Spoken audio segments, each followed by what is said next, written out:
বন্ধুরা, আমরা সারাক্ষণ কিছু না কিছু ভেবেই চলেছি। আমাদের পৃথিবী এমন একটা গ্রহ যার বিস্ময়ের শেষ নেই।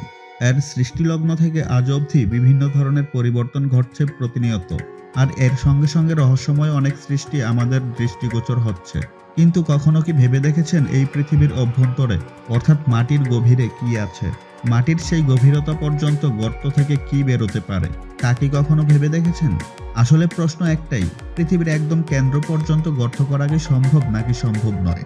আসলেই পৃথিবীর কেন্দ্র পর্যন্ত গর্ত খোঁড়ার কাজ যতটা সহজ মনে হচ্ছে ঠিক ততটাই কঠিন।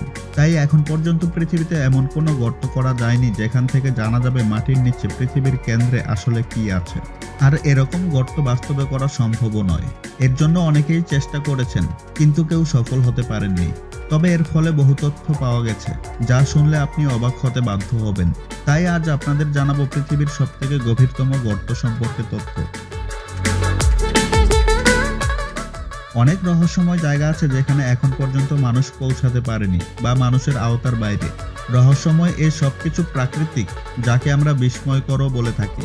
কিন্তু এসব প্রাকৃতিক রহস্যময় জায়গা বা সৃষ্টির বাইরে আরও অনেক আশ্চর্যজনক জায়গা রয়েছে, যা মানুষের সৃষ্টি। এমনই একটা মানব সৃষ্ট আশ্চর্যজনক জায়গা হলো কোলো সুপারডিপ বোরহোল, যা পৃথিবীর কৃত্রিম গভীরতম স্থান হিসেবে পরিচিত। কোলো সুপারডিপ বোরহোল রাশিয়ার পেচেঙ্গিস্কি জেলার কোলো উপদ্বীপে অবস্থিত, যা একটি বৈজ্ঞানিক খনন প্রকল্প হিসেবে খনন করা হয়েছিল। এই খননের উদ্দেশ্য ছিল কৃত্রিমভাবে যতদূর সম্ভব হয় পৃথিবীর কেন্দ্রের দিকে খনন করা। 1970 সালের 24 মে এর খনন কাজ শুরু করা হয় 15,000 মিটার অর্থাৎ 49,000 ফুট খননের লক্ষ্যে, যার ফলে 1979 সালের 6 জুন 9,583 মিটার অর্থাৎ 31,440 ফুট গভীরতার বিশ্ব রেকর্ডটি ভেঙে যায়। কারণ এর আগ পর্যন্ত যুক্তরাষ্ট্রের ওয়াশিটা কাউন্টির ব্যর্থা রোজার হোল ছিল শীর্ষস্থানে।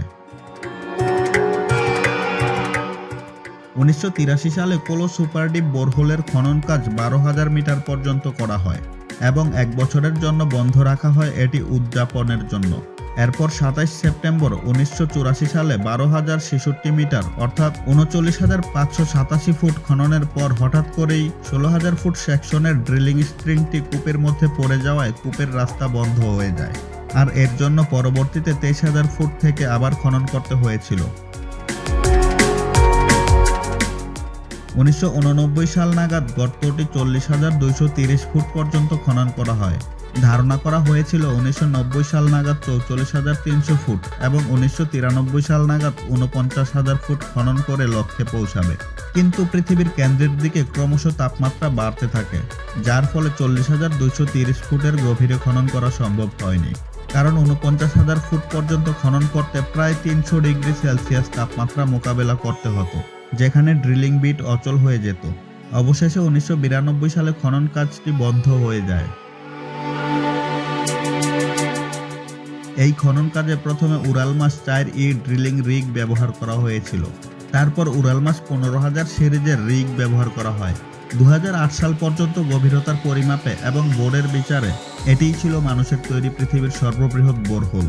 কিন্তু 2008 সালে কাতারের আল শাহিন তেল খনির গভীরতা পরিমাপ করা হয় 12,289 মিটার অর্থাৎ 40,318 ফুট দৈর্ঘ্য এবং পরবর্তীতে এর 3 বছর পর রাশিয়ারই শাখালিন দ্বীপের উপকূলবর্তী শাখালিন আই অডুক্টি OP-11 এর দৈর্ঘ্য পরিমাপ করা হয় 12,345 মিটার অর্থাৎ 40,502 ফুট। কিন্তু হঠাৎই গর্তটি বন্ধ করে দেওয়া হয়। বন্ধ করার পেছনে অনেক কারণের কথা জানা গেছে, যার মধ্যে অন্যতম হলো অত্যাধিক উষ্ণতা। এর মধ্যে কাজ করা বিজ্ঞানীদের বিপজ্জনক বলে মনে হয়েছিল। দ্বিতীয় কারণ হলো পাথরের যত গভীরে যাওয়া হচ্ছিল পাথরের ঘনত্ব আর উষ্ণতা ততই বাড়ছিল, ফলে ড্রিল করার কাজটি অত্যন্ত অসুবিধাজনক হয়ে পড়ে। প্রাথমিকভাবে বিজ্ঞানীদের লক্ষ্য ছিল 15 কিলোমিটার, তাই তারা ভেবে নিয়েছে এত গভীরতা ড্রিল করতে গেলে উষ্ণতা হবে প্রায় 350 ডিগ্রি সেলসিয়াস তাপমাত্রায়। এতে কোনো কাজ করা যাবে না। তাই 2006 সালে এই প্রজেক্টটি সম্পূর্ণভাবে বন্ধ করে দেওয়া হয়। এর সাথে রেলিং এর জন্য প্রয়োজনীয় সমস্ত উপকরণগুলোকেও নষ্ট করে দেওয়া হয়। আর এই সাইটটিকে 2008 সালে পুরোপুরি সিল করে দেওয়া হয়।